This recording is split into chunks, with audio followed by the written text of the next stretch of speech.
بسم اللہ الرحمن الرحیم۔ مسئلہ باغ فدق میں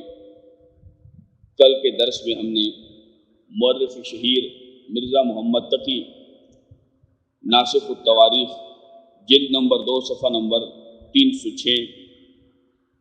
اور یہ اصل کتابوں کے حوالے، اصل عربی یا فارسی میں، اردو وغیرہ جو چھپی ہیں وہ یہاں لاہور پاکستان سے ان کے مختلف جگہوں سے چھپی،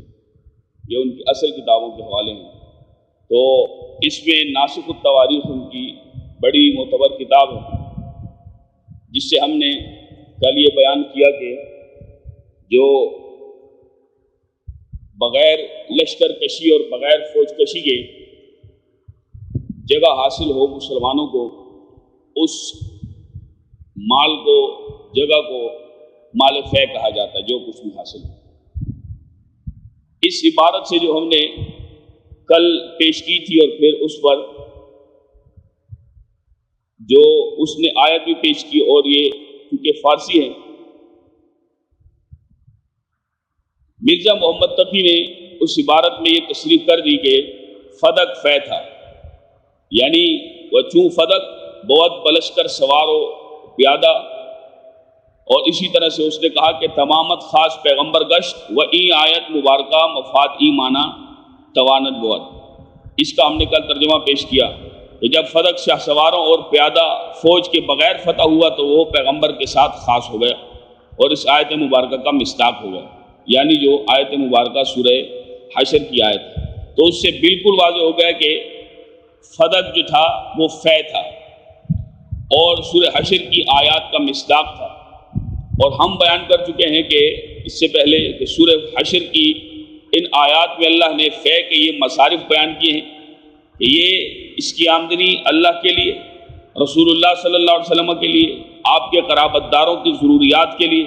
یتیموں، مسکینوں، مسافروں، مہاجروں، انصار اور بعد میں آنے والے مسلمانوں کی ضروریات کے لیے۔ نبی پاک علیہ السلام فدق کی آمدنی کو ان تمام مصارف میں خرچ کرتے تھے جن کے لیے اللہ رب ذوالجلال نے قرآن مقدس میں ارشاد فرمایا تھا۔ یہ انتہائی ضروری باتیں ہیں، اب یہ توجہ فرمائیے گا، اور یہ بالکل بدیہی بات ہے کہ جس چیز میں ان مدات پر خرچ کرنا متعین ہو وہ شخصی ملکیت نہیں ہو سکتی۔ یعنی جب یہ کہہ دیا کہ یہ جو آمدنی ہے فے کی آمدنی جو کہ وقف ہوتا ہے، اس کی آمدنی ان چیزوں پر، ان لوگوں پر، مسافروں پر، مسکینوں پر، یتیموں پر خرچ کی جائے گی، ایسی چیز کہ جن کے مصارف متعین کر دیے جائیں وہ شخصی ملکیت نہیں ہو سکتی۔ کیونکہ شخصی ملکیت میں یہ قید ہی نہیں ہوتی کیا کہ اس کو فلاں فلاں مد پر خرچ کیا جائے گا۔ آدمی جس چیز کا شخصی طور پر مالک ہو، وہ چاہے تو اس کو تمام کو صرف اپنی ذات پر خرچ کرے اور چاہے تو وہ سارا مال اپنے قرابت داروں کو دے دے، یا سب راہ خدا میں جہاد وغیرہ میں خرچ کر دے، یا کسی یتیم کو دے دے۔ اسی طرح اس پر یہ لازم نہیں کہ وہ اپنی جائیداد کو ان 9 مذکور مدوں پر خرچ کرے، جبکہ اللہ نے اس آیت میں فے کو 9 مدات پر خرچ کرنا لازم کر دیا۔ یعنی جو میراث ہوتی ہے، جو باپ سے ماں سے آئے، ان میں مصارف وغیرہ متعین نہیں ہوتے کہ ان پر آپ نے خرچ کرا، کیونکہ میراث ہوتی ہے، وہ آدمی کی مرضی ہے، وہ اپنی ذات پہ لگائے، وہ اپنے بچوں کی ذات پہ لگائے، وہ مسجد میں دے دے، وہ مدرسے میں دے دے، وہ جہاد کے لیے دے دے، جی وہ بیت المال میں دے دے، جس کو چاہے دے دے۔ میراث میں اور فے میں یہ فرق ہوتا ہے کہ میراث بغیر کسی اس کے، وہ جیسے جی چاہے وہ خرچ کی جاتی ہے، اس میں کسی پر متعین نہیں ہوتا کہ کسی چیز کے متعلق کہ اس چیز پر تم نے میراث ختم کرنی، یہ اس کی مرضی ہے کہ جس چیز پر وہ خرچ کرے۔ لیکن جو فے ہوتا ہے، جو وقف ہوتا ہے، اس میں جو ہے وہ متعین ہوتے ہیں حصے اور متعین ہوتے ہیں مصارف کے ان چیزوں پر خرچ کیا جائے گا۔ تو اگر جو ہے وہ فے، اسی طرح سے فدق جو مال فے ہو، وہ اگر میراث ہوتا تو اس کے ان مصارف کو متعین نہ کیا گیا، جبکہ قرآن نے اس کو خرچ کیا، بالکل اس کو بیان کیا، اور جب روافظ کی کتابوں سے بھی بالکل صراحت کے ساتھ یہ چیز واضح ہو گئی کہ فدق یہ شاہ سواروں اور پیادہ فوج کے بغیر فتح ہوا، اور وہ پیغمبر کے لیے خاص تھا، اور جو چیز کافروں کے سے مسلمانوں کے پاس بغیر جنگ کے آئے وہ مال فے ہوتا ہے، اور مال فے وقف ہوتا ہے، اور وقف کسی صورت بھی شخصی ملکیت نہیں ہو سکتا، نہ اس کو ہبہ کیا جا سکتا ہے، نہ اس میں میراث جاری ہوتی ہے۔ تو اسی طرح سے اللہ نے اس آیت میں ان 9 مدات پر خرچ کرنا لازم قرار دیا۔ اس سے معلوم ہوا کہ فے شخصی ملکیت نہیں ہوتی، اور فدق بالاتفاق فے ہی ہے، تو ثابت ہوا کہ یہ فدق کسی شخص کی شخصی ملکیت نہیں، اور جو چیز شخصی ملکیت نہ ہو اس میں وراثت بھی جاری نہیں ہوتی، لہذا فدق میں وراثت جاری نہیں ہوگی۔ اس سے روافظ کا جو وراثت کا دعویٰ تھا کہ جو نبی پاک علیہ السلام نے حضرت فاطمہ رضی اللہ تعالیٰ عنہ کو یہ فے بطور وراثت دیا تھا، یہ ان کے دعوے کا بطلان بالکل ان کی اپنی کتابوں سے بھی سب سے پہلے، کیونکہ گھر کی گواہی تو بڑی ضروری ہوتی ہے، ان کی گھر کی گواہی اس پر واضح ہے، اور گھر کی گواہی بھی آ چکی ہے، اور ان سے ان کی کتابیں بھری پڑی ہیں بالکل صراحت کے ساتھ، تو یہ ان کی میراث کا دعویٰ بالکل باطل ہے۔ تو سورہ حشر کی ان آیات سے جس طرح یہ ثابت ہوتا ہے کہ فدق کو وراثت میں نہیں دیا جا سکتا، اسی طرح ان آیات سے بھی ثابت ہوتا ہے کہ فدق کو ہبہ بھی نہیں کیا جا سکتا، کیونکہ فدق فے ہے اور فے وقف ہوتا ہے، اور جو چیز وقف ہو اس کو نہ بیچا جاتا ہے نہ تو فتن کسی کو دیا جا سکتا ہے۔ ایک دعویٰ ان کا یہ تھا، اس کے بطلان پر ہم نے دلائل قائم کیے۔ دوسرا دعویٰ ان کا ہے کہ فدق حضرت سیدہ رضی اللہ تعالیٰ عنہ جناب فاطمہ سیدۃ النساء العالمین خاتون جنت کو نبی پاک علیہ السلام نے ہبہ کر دیا تھا، یہ دعویٰ بھی ان کا روافظ کا باطل ہے۔ اور وہ یہ کہتے ہیں اس پر ان کا جو دعویٰ تھا کہ حضرت جناب سیدہ کو اپنی حیات مبارکہ میں نبی پاک علیہ السلام نے ہبہ کر دیا، اس پر جو ہے وہ ان کی کتابوں کے یہ حوالہ جات موجود ہیں۔ شیخ ابو جعفر محمد بن یعقوب کلینی کی اصول کافی کی جلد نمبر 2 ہے کہ وہ اس پر جو ہے وہ باقاعدہ یہ تفصیلی روایت ہے کہ حضرت حسنین کے فرزندوں میں سے ایک فرزند خلیفہ مامون رشید کے پاس گئے اور یہ شکایت کی کہ پیغمبر نے جناب فاطمہ کو فدق دیا تھا۔ پیغمبر علیہ السلام کی وصال کے بعد حضرت فاطمہ حضرت ابوبکر سے مطالبہ کیا، انہوں نے فدق ان کے حوالے کر دیا۔ حضرت ابوبکر نے حضرت فاطمہ سے کہا اپنے دعوے پر گواہ پیش کریں، انہوں نے گواہی دی۔ گواہی میں حضرت علی، حضرت حسن، حضرت حسین اور ام ایمن کو پیش کیا۔ یہ بھی ان کی یہ تاریخ یعقوبی ہے، شیخ احمد بن ابو یعقوب، یہ ان کی کتابوں کے حوالہ جات ہیں۔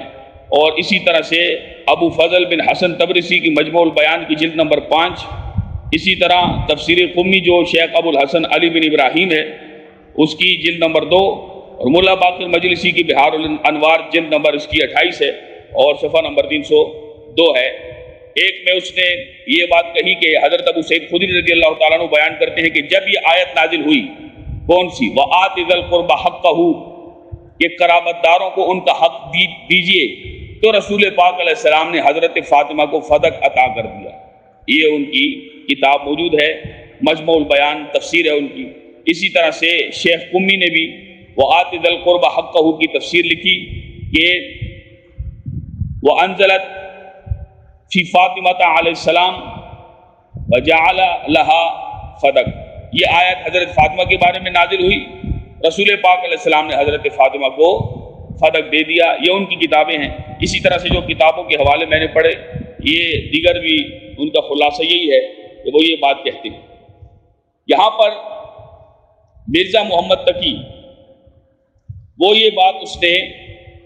بالکل وضاحت کے ساتھ لکھی، جیسا کہ ہم نے پہلے یہ دعویٰ کیا کہ ان کے 2 دعوے ہیں، ایک میراث کا، ایک ہیبہ کا۔ اور پہلے تو ہوتا کہ میراث کا دعویٰ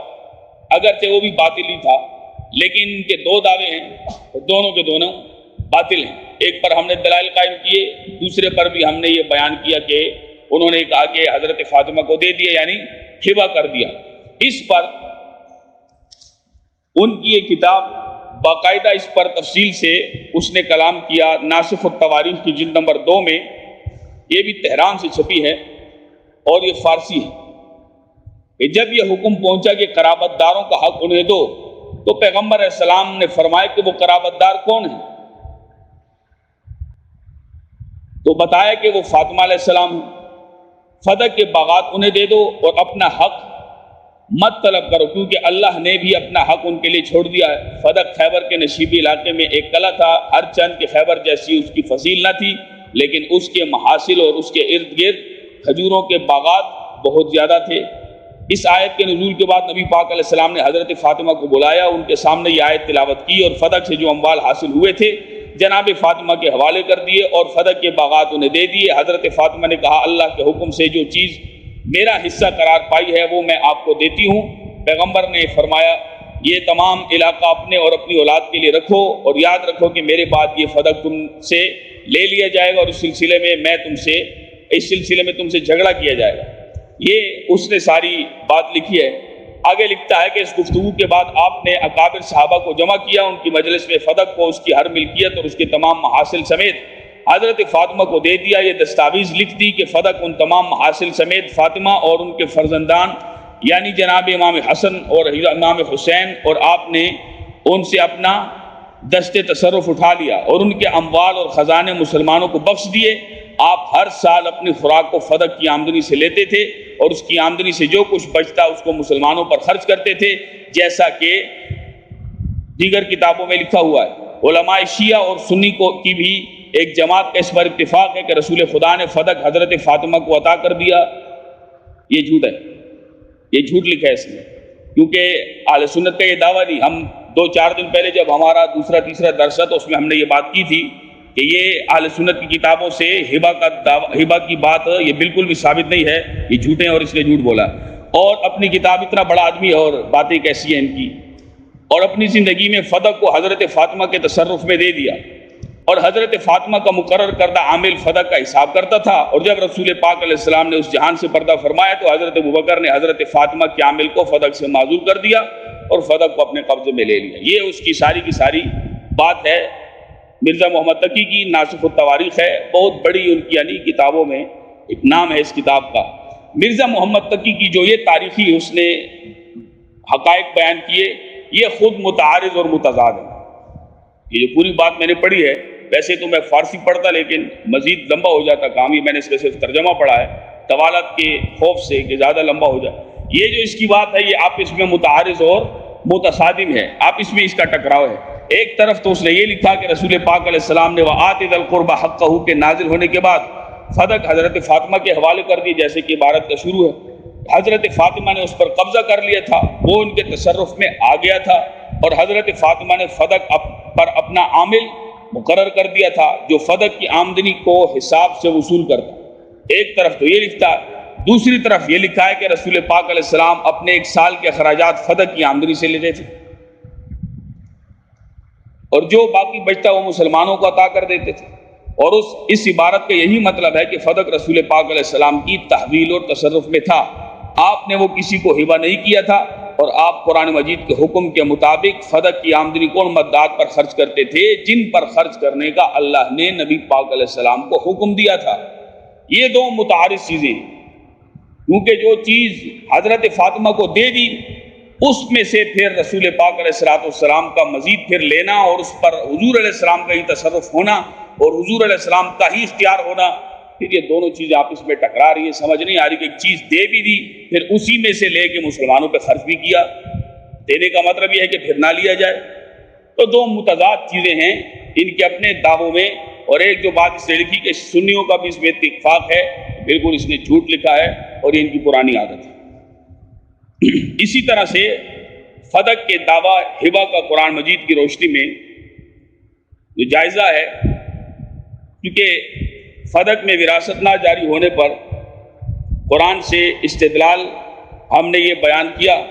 کہ علماء شیعہ نے اس کی تشریح کی ہے کہ فدق فے ہے، اور سورہ حشر کی آیات سے ثابت ہے کہ جو چیز فے ہو وہ کسی کی شخصی ملکیت نہیں بلکہ وقف ہوتی ہے، لہذا فدق وقف قرار پایا، اور جو چیز وقف ہو اس کو ہبہ کرنا جائز نہیں ہے، اس لیے فدق کو ہبہ کرنے کا دعویٰ قرآن کی روح سے باطل ہے، ہو ہی نہیں سکتا۔ یہ فقط سمجھے کہ یہ ان کے اپنے پیٹ کی باتیں ہیں، جبکہ حقیقت سے ان کا کوئی تعلق نہیں ہے، ان کی کتابیں ویسی بھری ہیں۔ ایک چیز وقف ہے، اس کو رسول پاک علیہ السلام ایک عام آدمی طرح سمجھتا ہے کہ مسجد کی ایک مسجد کی چیز دوسری مسجد میں نہیں لگتی، کیوں؟ کیونکہ یہ اس مسجد کے لیے وقف ہو چکی ہے، رسول پاک علیہ الصلوۃ والسلام وقف والی چیز کو وہ ہبہ کرتے یا میراث دیتے؟ کیا باتیں کر رہے ہیں، نرے جھوٹ اور افترا بازیاں، یہ ان کی پرانی عادتیں۔ تو روافظ نے اس بات کو لکھا، اور اس لیے دعوی ہبہ کے بطلان کی دوسری وجہ یہ ہے کہ علماء روافظ نے وآت ذی القربى حقہ سے فدق کو ہبہ کرنے پر استدلال کیا کہ جب یہ آیت نازل ہوئی تو رسول پاک علیہ السلام نے اس حکم پر عمل کرنے کے لیے فدق حضرت فاطمہ کو دے دیا۔ یہ بڑی ضروری چیزیں، انتہائی ضروری باتیں ہیں، یہ بھی آپ نے ان باتوں کو ذہن میں جگہ دینی کہ رسول پاک علیہ السلام نے اس حکم پر عمل کرنے کے لیے جب اللہ نے کہا کہ حق اپنے قرابت داروں کو دیجیے، وآتے اور دو حقہ حق ذا قربا، وآتے ذی القربى حقہ، کہ جو اپنے قرابت دار ہیں ان کو آپ حق دیجیے۔ تو حضرت رسول پاک علیہ الصلوۃ والسلام نے اس حکم پر عمل کرنے کے لیے فدق حضرت فاطمہ کو دے دیا، یہ ان کی بات ہے۔ یہ دلیل اس لیے باطل ہے ان کی، توجہ کریں، یہ آیت سورہ بنی اسرائیل اور سورہ روم میں کون سی؟ وآت ذی القربى حقہ، وآت دیجیے ذی القربى اپنے قرابت داروں کو حقہ حق ان کا۔ تو یہ سورہ بنی اسرائیل میں بھی ہے یہ آیت، یہ حصہ جو ہے،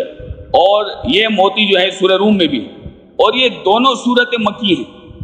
کیا جی؟ سورہ بنی اسرائیل بھی مکی ہے، سورہ روم بھی مکی ہے، اور مکہ میں فدق تھا کب؟ مکہ میں تو فدق تھا ہی نہیں۔ جب مکہ میں فدق نہیں تھا تو وہاں پر رسول پاک علیہ السلام کو حکم دیا گیا، ایک چیز تھی نہیں کہ ان کو دیجیے، کہ رسول پاک علیہ السلام نے وہ حضرت فاطمہ کو دے دیا ہو، مکہ میں تو تھا ہی نہیں۔ مدینہ شریف میں تشریف لانے کے 7 سال بعد جب خیبر فتح ہوا تو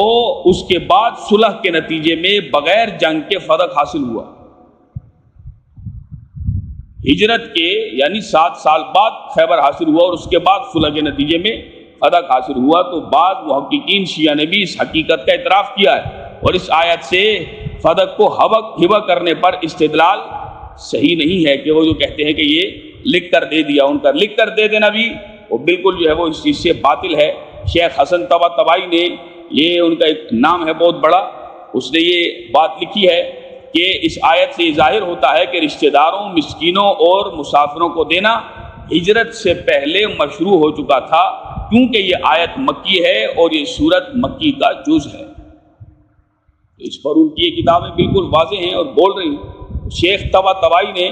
دوسرے مفسروں کی طرح یہ نہیں لکھا کہ اس آیت کے نزول کے بعد اللہ نے رسول پاک علیہ السلام کو حکم دیا کہ حضرت فاطمہ کو فدق دے دو، بلکہ اس کے برخلاف یہ لکھا ہے ان کے اپنے آدمی نے کیا کہ یہ آیت مکی ہے اور مکی سورت کا جز ہے، اور رشتہ داروں کے ساتھ صلح رحمی کرنے کا حکم یہ مکہ شریف میں ہی مشروع ہو چکا تھا، یہ مکہ شریف میں ہی تھا۔ تو دعوی ہبہ کے بطلان کی ازروع قرآن تیسری وجہ یہ ہے کہ وآت ذی القربى حقہ کا سیاق و سباق اس چیز کو ظاہر کرتا ہے کہ اس آیت میں بالخصوص نبی پاک علیہ السلام کو خطاب نہیں ہے بلکہ امت کے عام لوگوں کو خطاب ہے۔ جیسے کہ پوری آیات مبارکہ سورہ بنی اسرائیل کی آیت نمبر 23 سے لے کر 29 تک، وَقَضَىٰ رَبُّكَ أَلَّا تَعْبُدُوا إِلَّا إِيَّاهُ وَبِالْوَالِدَيْنِ إِحْسَانًا إِمَّا يَبْلُغَنَّ عِندَكَ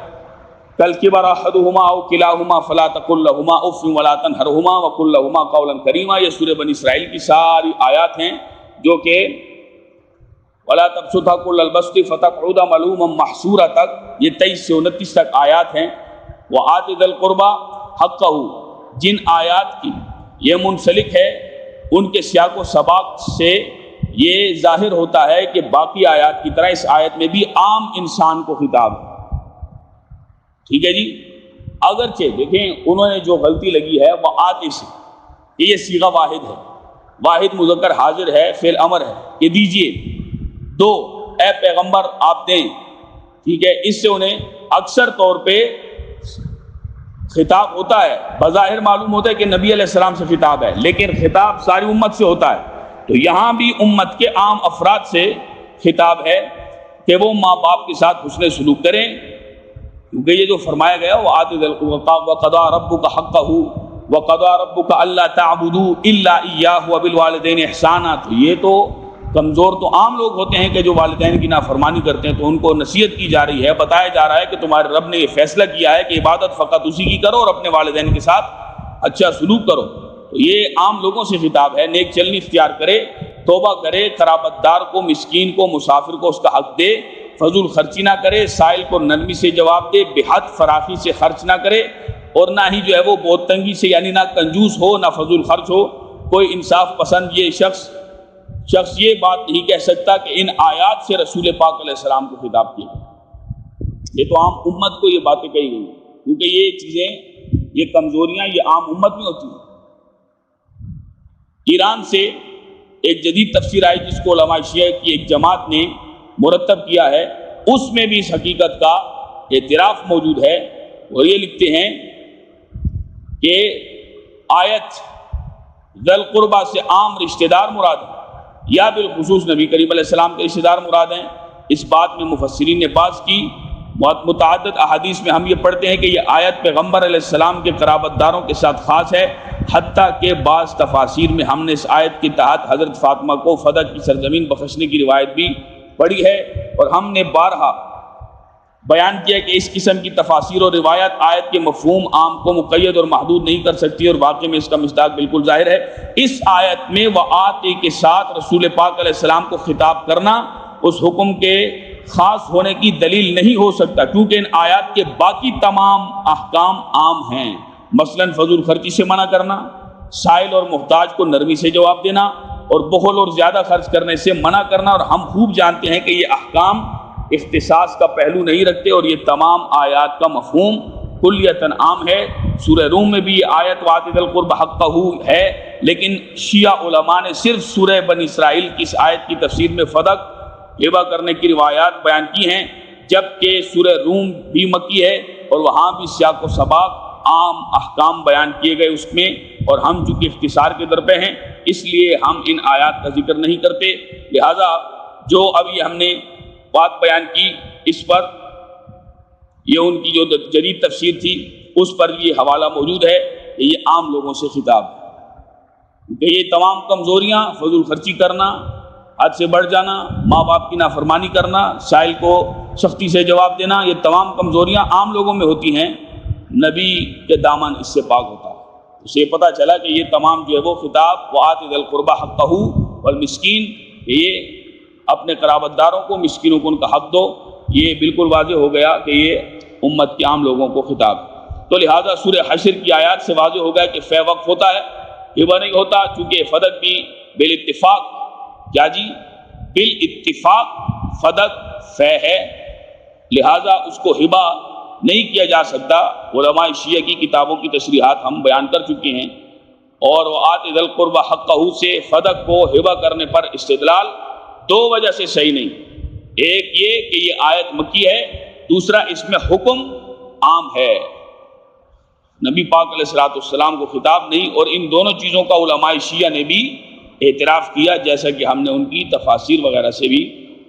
جدید تفسیر سے بھی، اور اسی طرح سے جو ان کے بڑے لوگوں نے مرتب کی تھی اس سے ہم نے اس کو بالکل واضح کر دیا۔ تو علماء شیعہ کی طرف سے جو یہ دعویٰ کیا گیا کہ رسول پاک علیہ السلام نے حضرت فاطمہ کو فدق ہبہ کیا تھا، یہ اس وجہ سے بھی باطل ہے کہ خود علماء شیعہ کی تصریحات سے ثابت ہے کہ حضرت فاطمہ رضی اللہ تعالیٰ عنہ نے فدق کو رسول پاک علیہ السلام کی وراثت سے لینے کا مطالبہ کیا تھا، اور وراثت اسی مال میں جاری ہوتی ہے جو کسی کو ہبہ نہ کیا گیا ہو، لہذا مطالبہ میراث سے دعوی ہبہ باطل ہو گیا۔ فقیر سید محمد حسن قزوینی نے اس اعتراض کا یہ جواب دیا کہ حضرت زہرا اپنے والد کی ملک سے ہبہ اور عطا کے عنوان سے فدق کو نہیں لے سکتی تھی، اس لیے انہوں نے میراث کا مطالبہ کیا، اور صاحب حق کے لیے جائز ہے کہ وہ اپنے حق کو ہر جائز طریقے سے لینے کی جد و جہد کرے۔ یہ فدق ہے، اور یہ بھی تہران سے چھپا ہے باقاعدہ، یعنی فدق اس کا نام ہے، ایک ہی جلد وغیرہ پر ہوگا۔ یہ عذر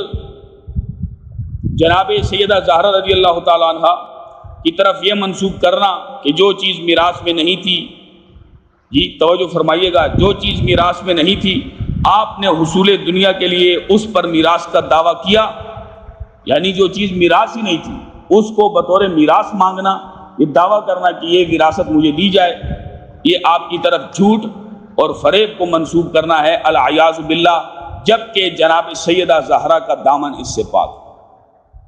یہ پتہ نہیں ان کے کیا مقاصد تھے یا ان کو کیا مسئلہ تھا کہ جن پر آل فاطمہ نہیں بولی یہ 1400 سال سے چھوڑ ڈالے، امت میں اتنا انتشار پیدا کیا ہوا۔ اللہ ان کو ہدایت دے اور ان کو اللہ کرے کہ اپنی یہ کتابوں کی صاف عبارتیں سمجھ آ جائیں۔ اب یہاں پر ایک اور پہلو سے یہ بات بڑی واضح ہے اور ہم اختتام کی طرف بھی چل رہے ہیں۔ یہاں پر انتہائی ضروری چیز کہ کیا زمانے جہاد اور تنگی اور اسرت کے دور میں حضرت فاطمہ کو فدق کی جاگیر کا ہبہ کرنا، یہ آدمی سوچ سکتا ہے، اس بارے میں متصور ہو سکتا ہے؟ جبکہ وہ جہاد کا زمانہ تھا، سختی کا زمانہ تھا۔ رسول پاک علیہ السلام نے 7 ہجری میں خیبر کو فتح کیا، اس کے بعد فدق آپ کے قبضے اور تصرف میں آیا۔ اس زمانے میں اشاعت اسلام، مسلمانوں کی حفاظت، ان کو کفار کے حملوں سے محفوظ رکھنا، ایلچیوں یعنی جو قاصد ہوتے ہیں ان کو ایلچی کہا جاتا ہے، اور مسلمانوں کے ٹھہرانے اور جہاد کی تیاری کے لیے مال و دولت کی سخت ضرورت تھی، اور عام مسلمان سخت تنگی اور افلاس میں مبتلا تھے۔ خود رسول پاک علیہ السلام کی جو ان تمام چیزوں کی یہ حالت تھی کہ کئی روز فاقے سے رہتے اور ضروری حاجات کو پورا کرنے کے لیے بھی پیسہ نہیں تھا۔ ان حالات میں عام مسلمانوں کی کفالت، اشاعت اسلام، جہاد کی تیاری کے لیے مال و دولت کی سخت ضرورت تھی۔ کہا جاتا ہے کہ فدق کی آمدنی 24,000 یا سالانہ 70,000 دینار تھی۔ ان حالات میں کوئی ہوش مند، کوئی سمجھدار، کوئی منصف مزاج، کوئی عقل والا یہ باور کر سکتا ہے کہ رسول پاک علیہ السلام کے پاس 70,000 دینار سالانہ آمدنی کی جاگیر آئے، آپ وہ تمام جاگیر اپنی ایک ہی صاحبزادی کو بخش دیں، نہ اشاعت اسلام کا خیال کریں، نعوذ باللہ من ذالک، نہ جہاد کے ساز و سامان لینے کی فکر کریں، نہ عام مسلمانوں کی ضروریات کا خیال کریں، سب کو نظر انداز کر کے یہ سارا مال و متاع اپنی صاحبزادی کو بخش دیں۔ کیا رسول پاک علیہ السلام کی سیرت اور آپ کا کردار ایسا تھا؟ یقیناً ایسا نہیں تھا، یہ نرا جھوٹ ہے۔ اس کے برعکس رسول پاک علیہ السلام کا طریقہ مبارک یہ تھا، اب سب سنیے گا، اس پر جب ہم دلائل انشاءاللہ قائم کریں گے ان کی کتابوں سے ہوش ٹھکانے آ جائے گا، کہ آپ کے پاس جب مال غنیمت آتا تو آپ دوسرے ضرورت مند مسلمانوں کو اس مال سے دیتے اور اپنے اہل بیت کو صبر اور ایثار اور قربانی کی تلقین کرتے، جبکہ یہاں پر تم جو چیزیں بیان کر رہے ہو کہ ایک ہی بیٹی کو دے دیا، باقی پوری دنیا کو، اسلام کو، جہاد کو چھوڑ دیا، کہ جب اسلام کو ان چیزوں کی یعنی جہاد کی اور سب چیزوں کی ضرورت تھی۔ جی رسول پاک علیہ السلام کی تو یہ شان تھی اور سیرت تھی کہ اپنی اولاد کو صبر قربانی کی تلقین کرتے، حتیٰ کہ ایک موقع پر جناب سیدہ زہرا نے آپ سے، اب توجہ کیجئے گا، خدمت کے لیے ایک کنیز مانگی، بڑا مشہور واقعہ، ہر مسلمان کو پتہ، تو وہ بھی رسول پاک علیہ السلام نے کنیز کام کے لیے نہیں دی اور ان کو تسبیح کرنے کی تلقین دی۔ اس پر ملا باقر مجلسی خود لکھتا ہے، اور یہ اس کی جلاء العیون، یہ بھی ان کا بہت معتبر اور بڑا حوالہ ہے، وہ جلاء العیون میں لکھتا ہے، یہ اس کا ترجمہ لاہور سے چھپا ہے، مطبوعہ شیعہ جنرل بک ایجنسی لاہور۔ وہ لکھتا ہے، بیان کرتا ہے کہ بسند معتبر جناب امیر سے روایت ہے کہ جناب فاطمہ حضرت رسول پاک علیہ السلام کو محبوب ترین مردم تھی،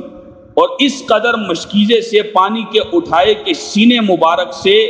ایذا تکلیف ظاہر ہوا، اور اس قدر چکی پیسی کہ ہاتھ مجروح یعنی زخمی ہو گئے، اور اس قدر گھر میں جھاڑو دی کہ کپڑے گرد آلود ہو گئے، اور اس قدر کھانے پکائے اور آگ سلگائی کہ کپڑے سیاہ ہو گئے۔ لہذا کثرت کاروبار سے جب جناب سیدہ کو تکلیف ہوئی، میں نے ایک روز کہا کہ اپنے پدر یعنی حضرت امیر المومنین علی شیر خدا سے، وہ جو ہم نے شروع میں کہا کہ امیر سے روایت ہے، تو اس نے لکھا ہے کہ حضرت شیر خدا کے متعلق کہ میں نے ایک روز کہا، یعنی علی المرتضیٰ نے کرم اللہ تعالی وجہ الکریم، اپنے پدر بزرگوار کے پاس جاؤ کہ مجھے کام کاج کے لیے ایک کنیز مل لے دیجیے۔ جناب فاطمہ رسول پاک کے پاس گئیں، لوگوں کا ہجوم دیکھا کہ حضرت سے بات باتیں کر رہے ہیں، اس وقت حیا مانے ہوئی کہ حضرت سے بات کریں۔ گھر واپس آئیں، جناب رسول پاک نے خیال فرمایا اور جانا کہ فاطمہ کسی کام کو آئی تھی۔ دوسرے دن صبح کو حضرت رسول پاک علیہ السلام ہمارے پاس آئے اور ہم دونوں گھر میں ہی تھے۔ اس پر وہ سارا کا سارا وہ واقعہ لکھتا ہے، اور جس انداز میں اس نے لکھا ہے وہ میرا دل نہیں کرتا، میرا ضمیر نہیں مانتا پڑھنے کا، وہ کیا اس نے لکھا ہے۔ بہرحال میں اتنا ہی، اس سے آگے جو ہے وہ بات کرتا ہوں۔ اچھا، حضرت رسول پاک علیہ السلام فرماتے ہیں کہ ہمارے گھر میں آئے تو فرمائے کہ فاطمہ کل میرے پاس کیوں آئی تھی؟ جب جواب سیدہ نے مارے شرم کے نہ دیا، میں ڈرا اگر جواب نہ دیا تو حضرت اٹھ جائیں گے، اس وقت میں نے لحاف سے سر نکالا اور جناب فاطمہ کا مطلب عرض کیا۔ حضرت نے فرمایا میں تم کو اس چیز کی خبر نہ دوں جو تمہارے لیے کنیز سے بہتر ہو؟ بس فرمایا جب بستر خواب پر جاؤ 33 مرتبہ سبحان اللہ، 33 مرتبہ الحمدللہ، 34 مرتبہ اللہ اکبر کہو۔ اس وقت جناب فاطمہ نے لحاف سے منہ نکال کر 3 مرتبہ فرمایا میں رسول پاک سے راضی ہوں، میں خدا اور رسول سے راضی ہوں۔ یہ ائمہ شیعہ کی بیان کی ہوئی روایت ہے۔ ادھر ہبہ، میراث، 24,000 70,000 سالانہ دینار کی آمدنی، وہ بات کر رہے ہیں، یعنی جن کے پاس اس زمانے میں 24,000 یا 70,000 سالانہ آمدنی آئے تو وہ دھوئیں سے وہ اپنے کپڑے سیاہ کرتے ہیں یا گھر میں ان کے نوکر چاکر اور سب وہ کام کرتے ہیں؟ خود جھاڑو دیں گے جن سے اپنے ان کے ہاتھ مجروح ہو جائیں یا نوکر رکھیں گے؟ جی، تو اس سے واضح ہے اور اس روایت سے معلوم ہوگا کہ رسول پاک علیہ السلام حضرت فاطمہ کے لیے مال دینا پسند نہیں کرتے تھے، کنیز نہیں دی رسول پاک علیہ السلام نے۔ کیوں؟ کیونکہ اپنی اولاد کو حضور نے اپنی اہل بیت کو ایثار اور قربانی سکھائی، اور جب رسول پاک علیہ السلام نے جناب فاطمہ کو ایک کنیز تک نہیں دی تو یہ کیسے باور کیا جا سکتا ہے کہ آپ نے تمام مسلمانوں کے وقت کا مال، کہ جس کو اللہ نے مصرف کے طور پر تمام مصارف کو بیان بھی کیا، تمام مسلمانوں کی ضروریات، جہاد، اشاعت اسلام کے تقاضوں کو یکسر نظر انداز کر کے 70,000 سالانہ آمدنی کی جاگیر حضرت فاطمہ کو ہبہ کر دی؟ یہ کیسے آدمی سوچ سکتا ہے؟ بالکل جھوٹی باتیں تم نے بیان کی۔ اب یہاں پر ایک اور بڑی انتہائی ضروری اور انتہائی معتبر ترین جلاء العیون ہی کی عبارت ہے، مولا باقر مجلسی کی جلد نمبر 1 ہے۔ اس پر ایک حوالہ ہم پیش کر کے اپنی بات کو آج ختم کرتے ہیں۔ ایک روایت پیش کرتے ہیں کہ یہ ظاہر ہوتا ہے جس سے رسول پاک علیہ السلام کو حضرت فاطمہ کے پاس دنیاوی مال ہی دیکھنا ناپسند تھا۔ اس پر وہ روایت لے کے آیا، لکھتا ہے مکارم اخلاق میں بسند معتبر حضرت امام محمد باقر سے روایت ہے، جب جناب رسول خدا سفر کا ارادہ فرماتے تو سب سے آخر میں جناب فاطمہ کو رخصت کرتے اور ان کے گھر سے متوجہ سفر ہوتے، اور جب سفر سے واپس آتے تو سب سے پہلے جناب سیدہ فاطمہ سے ملاقات فرماتے۔ جناب امیر نے مال غنیمت میں کوئی چیز لڑائی میں پائی تھی اور وہ جناب سیدہ کو دے دی تھی۔ جب جناب رسول خدا سفر میں گئے تو جناب فاطمہ نے اس مال غنیمت سے 2 چاندی کے کڑے بنوائے،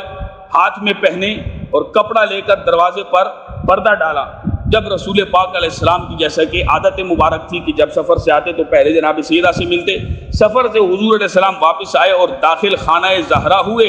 جناب فاطمہ خوش استقبال کو آئیں۔ حضرت نے جب کڑے اور پردہ دیکھا پھر واپس آئے اور مسجد میں جا کر بیٹھے۔ حضور علیہ السلام جناب سیدہ کو اس بات سے بہت رنج ہوا اور رو کر فرمانے لگی اس سے پہلے